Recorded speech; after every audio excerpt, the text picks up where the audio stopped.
Washington Monthly, your latest column, and I do like this. Democrats need to try something radical. Hire Christopher Nolan. You talk about this is you actually make a lot of really good points in this article, because the way that we communicate with the American people, we talk about how polls are flawed because they're calling landlines, and so they're skewing old, and they still don't know how to take polls in this country because they're grossly undercounting Generation Z, millennials, and stuff like that. Same thing with television ads. We talk about TV ads, but really the amount of people watching broadcast television is dwindling more and more every day.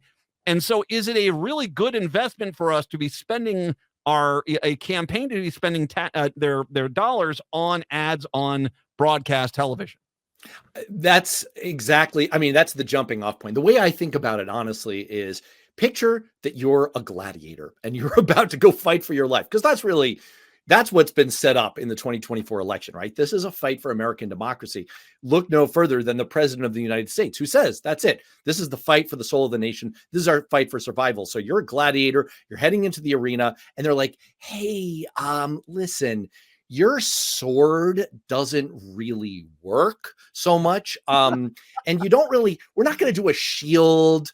Good luck. I mean, you could try some other weapons. Do you want that? And I'd be like, yes, Matt McNeil, send me into the arena with other weapons.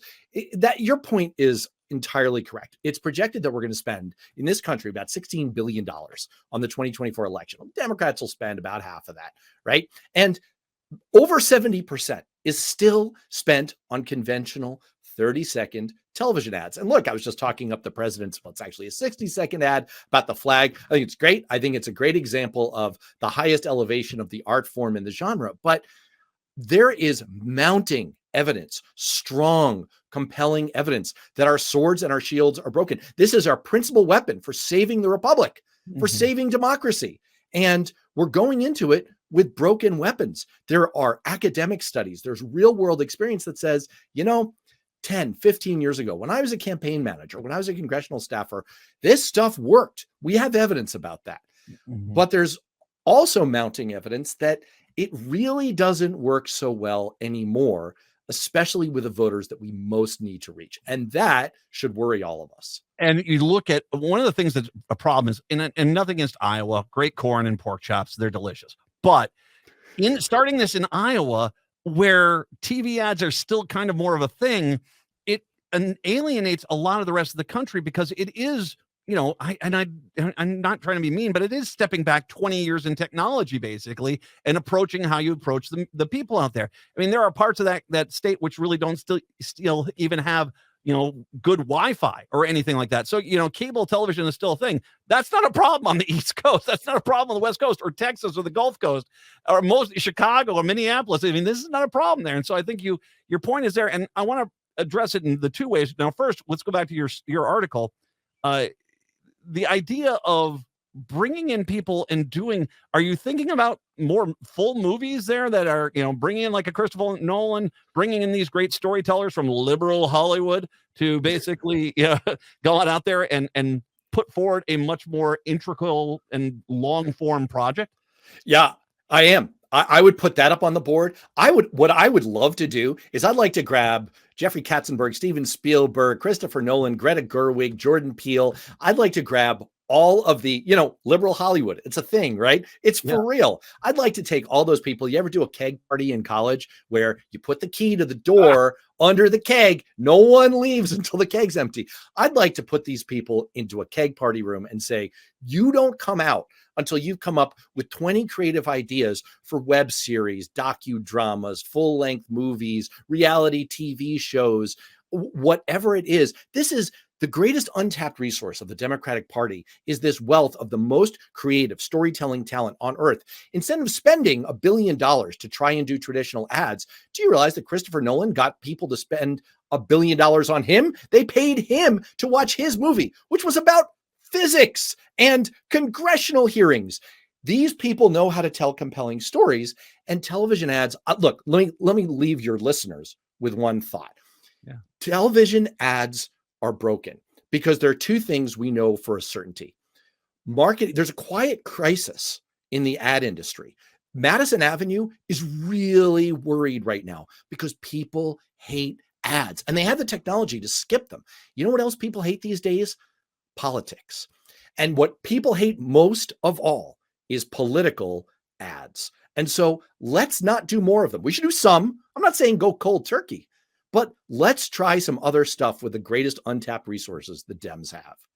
By the way, Keg Party is a master's program at the University of Wisconsin. All right, so, but you bring up a good point, because let's talk about the disgraced movie 2000 Mules. 2000 Mules, they just made it up. They made it up. They had to basically got to a point and saying, well, where's your non-disclosure agreements? Where's your source? They said, we don't have any of it. They made it all up.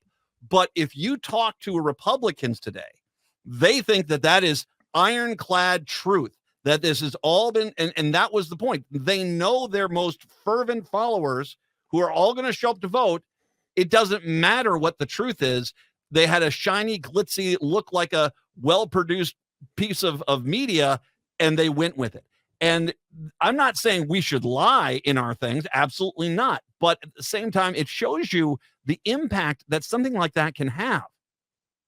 Absolutely. And look, we don't have to come at people and say, let us Michael Moore this. We are going to harangue you for 2 hours with our television polemic. It's going to be horrible for you. You sit there and watch. People want to be entertained, and that's okay. That's okay. We can deal substance from the bottom of the deck in a totally legit way, and it works. It totally works. Not only have there been academic studies that show that these kinds of media, right? Watching films, watching television can be very effective in changing viewer attitudes. We also have real world experiments on actual movies. Watching JFK affected viewers' willingness to vote. People who watched All the President's Men had different perceptions of the media. Even watching a movie like Cider House Rules, which you should not, because it's not very good, and Tobey Maguire is kind of crappy in it. Even watching a movie like Cider House Rules changed viewers' views on abortion. I'm just suggesting that it's a little bit like in the movie Roxanne. You ever see the movie Roxanne? Oh, yeah. Steve Martin is in a bar. Someone calls him Big Nose, and he's like, I can come up with something better. I can come up with 20 something betters. I'm just saying, with due respect to true friends, I have true friends among the people in the Democratic Party who are the best ad makers in the world, and I respect them, and they should keep doing their craft. I'm just saying that we could probably come up with 20 something betters that are suited to the 21st century, and we could reach these out of touch voters who are tuning out from politics, tuning out from advertising. These are the voters whose Trump's lead is built on. We know that from polling. That is the margin that you see in these national polls and these state polls. This is what the New York Times analysis says, that it's based on people who are really not paying attention. We've got to break through to them. This is the way to do it. Well, and I will also add in that Democrats, liberals, they're idealists, and they love idealists. Let's go back to the movie The American President. We all love that. A lot of people love that movie, not just because it's a cute little romance film, but at the same time, there are moments where Michael Douglas as the president is the president we all kind of wanted. And I think that, it's by feeding that element of the left, you do create a common foundation, which is going to be fairly hard to break apart. Absolutely. And remember also that what you're talking about is people's vibes, right? Their feelings, their memories, the associations they make. And that's what good communication gets at. It gets at the emotions. We don't win arguments with a lot of facts. And I know Democrats love facts. I'm hooked on facts. I believe in this stuff because I'm a Democrat. Yes. That's okay. But we do need to break through at a fundamental level to people's vibes, their beliefs. Remember that there's a vast misimpression out there that the economy is worse. If you ask people in surveys, which they have right now, they say, well, it's worse now than at the height of the Great Recession.